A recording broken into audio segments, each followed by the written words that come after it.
UP STF और local police के joint operation में 50,000 का इनामी बदमाश वाकिफ मारा गया है। खबर की सूचना मिलने पर पुलिस ने उसे घेर लिया। अपने 3 साथियों के साथ वाकिफ क्राइम की किसी बड़ी वारदात को अंजाम देने की फिराक में था। पुलिस से आमना सामना हो गया। पुलिस की घेराबंदी को देखकर बदमाशों ने ताबड़तोड़ फायरिंग शुरू कर दी। इसके जवाब में पुलिस टीम भी हरकत में आ गई है।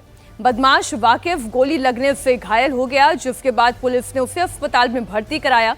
यहां पर उसकी मौत हो गई। पुलिस अब फरार 3 बदमाशों की दबिश के लिए कॉम्बिंग ऑपरेशन चला रही है। अब आपको कौशाम्बी वाली घटना के बारे में भी डिटेल जानकारी दे देते हैं।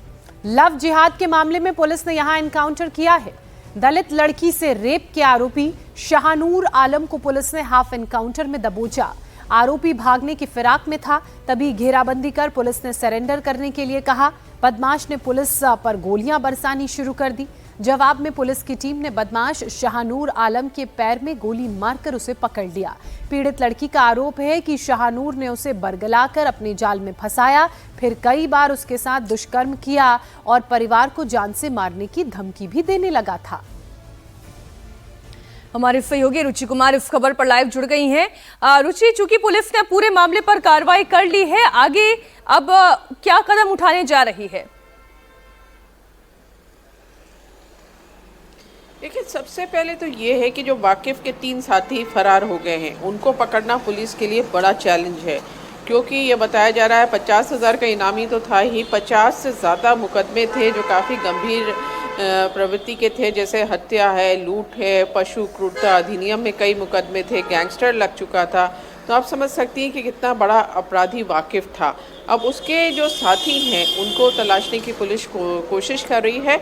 मीनाक्षी, अगर आप देखेंगे कि जब 2017 में उत्तर प्रदेश में बीजेपी की सरकार बनी थी तो लॉ एंड ऑर्डर एक बड़ा मुद्दा बना था, और उसके बाद योगी आदित्यनाथ सरकार ने कार्रवाई की और अब तक करीब 15,000 इनकाउंटर यूपी में हो चुके हैं, जिसमें 250 अपराधी मारे जा चुके हैं।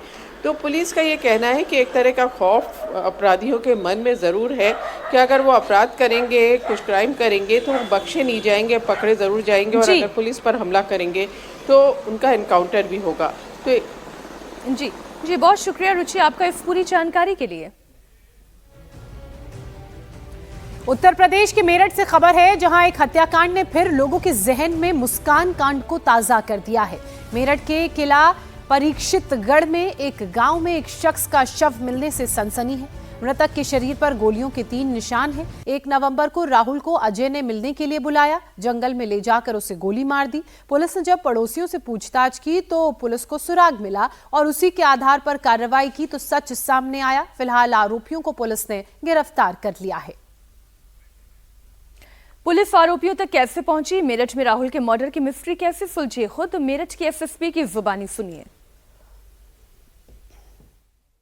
एक गांव में एक युवक की गोली लगे शव बरामद हुआ था, जिस पर कि पुलिस ने अज्ञात के विरुद्ध परिजनों की तहरीर पर मुकदमा दर्ज किया था। इसका अनावरण करते हुए पुलिस ने आज उस युवक की पत्नी और उसके एक प्रेमी को गिरफ्तार किया है।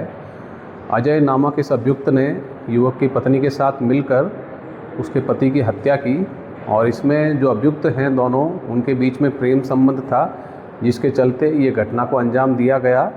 और घटना वाले दिन रात्रि में अभियुक्त द्वारा फ़ोन करके मृतक को बुलाया गया मिलने के लिए, और उसके आने पर उसको 3 गोली मारी गई, जिसमें कि पुलिस ने इस अभियुक्त को मय आला कत्ल बरामद किया है, गिरफ्तार किया है और इनको जेल भेजा जा रहा है। सनातन के ट्रैक पर एक बार फिर बाबा बागेश्वर का रथ निकल पड़ा है। दिल्ली से वृंदावन की पदयात्रा पर निकले बाबा बागेश्वर अपने सबसे बड़े मिशन पर हैं। हिंदू राष्ट्र का संकल्प लेकर बांके बिहारी के दर्शन के लिए निकले अपनी दूसरी सनातनी पदयात्रा शुरू कर चुके हैं। दिल्ली के छतरपुर मंदिर से यात्रा आज निकल रही है, जो लगातार 10 दिनों तक चलेगी। 150 किलोमीटर के इस रूट पर बाबा बागेश्वर पंडित धीरेन्द्र कृष्ण शास्त्री लोगों को सनातन का संदेश देंगे। पंडित धीरेन्द्र कृष्ण शास्त्री ने कहा कि इस यात्रा का मकसद कृष्ण जन्मभूमि पर भव्य दिव्य मंदिर की स्थापना हो, मां यमुना का शुद्धिकरण हो, 3 राज्यों से होते हुए ये यात्रा संपन्न होगी। 7 नवंबर वो तारीख है 1966 में।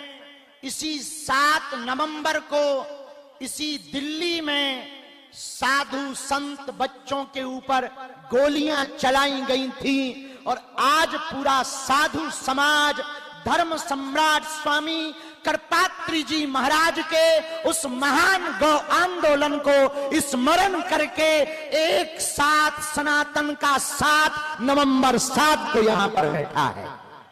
आज का ही वो दिन था जब धर्म विरोधी ताकतों ने, सत्ता पर बैठे हुए सत्ताधीशों ने निहत्थे संतों पर और हमारी सबकी प्राण, हम सबके प्राण गौ माता के ऊपर गोलियां चलाई थी।